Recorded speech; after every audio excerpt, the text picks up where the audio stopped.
Quand la vie devient particulièrement difficile, comment faire pour continuer? Lorsque nous sommes confrontés aux kilomètres difficiles dans la course de la vie, où puiser des forces pour persévérer? Paul nous en dévoile le secret dans Romains 8, versets 24 et 25. Car c'est en espérance que nous avons été sauvés. Or, l'espérance qu'on voit n'est plus une espérance. Ce qu'on voit, peut-on l'espérer?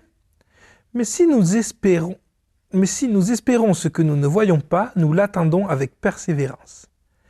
Notre mot moderne, espérance, a un sens loin du sens de l'espérance dont Paul nous parle ici.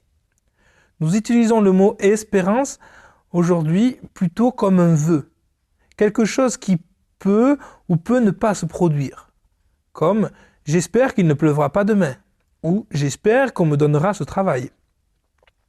Ces choses sont incertaines, des vœux formulés dans l'espoir que le meilleur arrive, dans un monde où en général le pire arrive.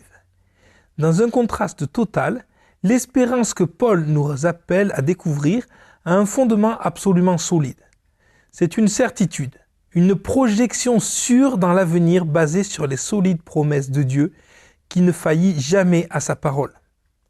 Notre Père adoptif, Dieu, nous a promis d'aller au bout de notre adoption comme fils en ressuscitant nos corps et en nous faisant héritiers d'honneur de ses biens.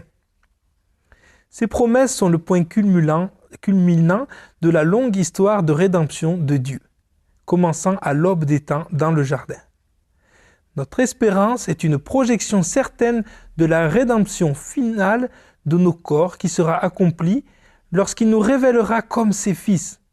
Sa parole est vraie. Sa promesse est certaine. Notre avenir est garanti. Notre espérance est sûre.